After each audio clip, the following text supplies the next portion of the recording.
Bueno, aurreko maietzean adostu zena Madrilen aurrekontuak aurrera atera ahal izateko, astearte honetan gure gobernu batzordean eta ostiralean Madrilgo Gobernu Kontseiluan onartuko da nola aurrera eraman eta nola gure esku gelditzen den.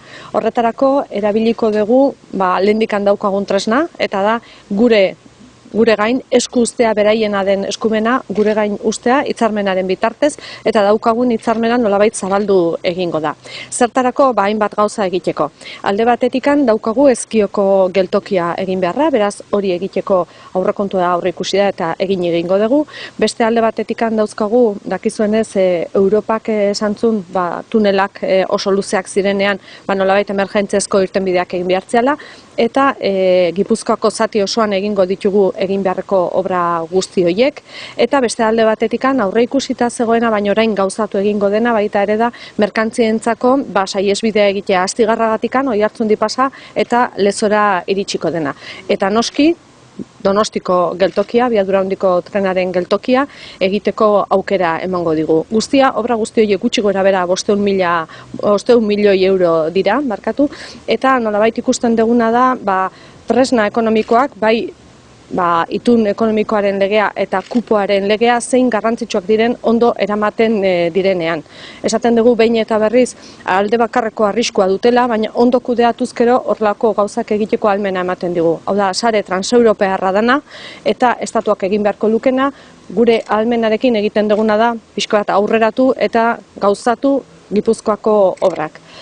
Berandu bada ere, azkenean ikusten dugu, azkeneko lekuan azken egin beharreko obrak ja martxan direla eta egituratu egingo dela eta gauzatu egingo dela obra hau. Abiadura handiko trenaren obra Gipuzkoan 17 zati ditu, 12 barkatu dagoeneko bukatuta, 5 gelditzen dira bukatzeke, horietatikan 4 gutxi gora bera 70, 80 portzentai hori ja bukatuta dago, 2019ko lehen hiruhilabetean bukatuta egongo dira, pixka bat atzeago dijoa Astigarraga Hernani, baina hala ere denboraz egongo da, eta estatuarekin adostu genuena baita ere Bergarako lotunea badijoa, esleipen martxan dago lehendabiziko zatiarena, beste bi zatiak espero ditugu baita ere azkar izatea, eta 2023ko benetan obra hau ikusi egingo dugu eta erabiliko dugu Euskaldun guztiak. Berandu, baina badijoa eta hori posteko gai bat da.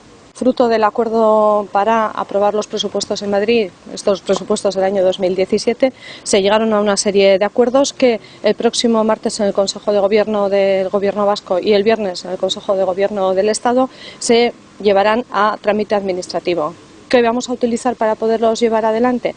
Nuestra herramienta principal, la herramienta del concierto económico y del cupo, que ha sido recientemente aprobada y que se ve que es una herramienta muy útil. Como consecuencia de ese acuerdo, lo que vamos a hacer es ampliar la encomienda de gestión que teníamos previamente para desarrollar el tren de alta velocidad en Guipúzcoa y se van a realizar una serie de obras nuevas. En primer lugar, la estación de Ezkio.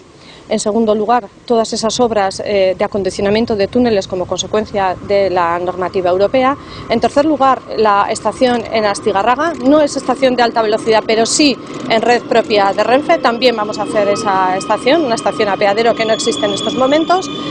En cuarto lugar estaría la variante de mercancías entre Astigarraga y Lezo, pasando por Oiartzun. Y por último, evidentemente, la construcción de la nueva estación de alta velocidad en Donostia. Todo ello son aproximadamente 500 millones de euros y lo que observamos es que la herramienta del concierto económico y del cupo, que es de riesgo unilateral, como hemos venido repitiendo, bien gestionada, nos sirve para poder llevar adelante esta encomienda, por ejemplo, que nos permite acelerar las obras que el Estado tenía que haber hecho hace mucho tiempo, pero bueno, bienvenidas sean porque ya estamos en el tramo final de su ejecución. De los 17 tramos que tiene el tramo guipuzcoano, y valga la redundancia, 12 de ellos ya están finalizados, nos faltan 5, 4 de ellos en un 70-80% de ejecución, esperamos que estén finalizados en el primer trimestre del 19, algo más retrasado el tramo de Hernani-Astigarraga, pero también estará en tiempo y forma. El propio Ministerio de Fomento también está ejecutando de acuerdo con lo comprometido todo lo que es el nudo de Bergara, el primero de los tramos ya está en marcha y está en proceso de licitación, los otros 2 tramos esperemos que estén en breve también y en definitiva A través de esta herramienta lo que conseguimos es adelantar esas obras y que en el 2023 sean una realidad. Por tanto, bueno, pues aquello que se acordó en mayo lo llevamos ahora a trámite administrativo y nos ponemos a ejecutar todas esas obras que nos habíamos comprometido, que insisto son aproximadamente unos 500 millones de euros más.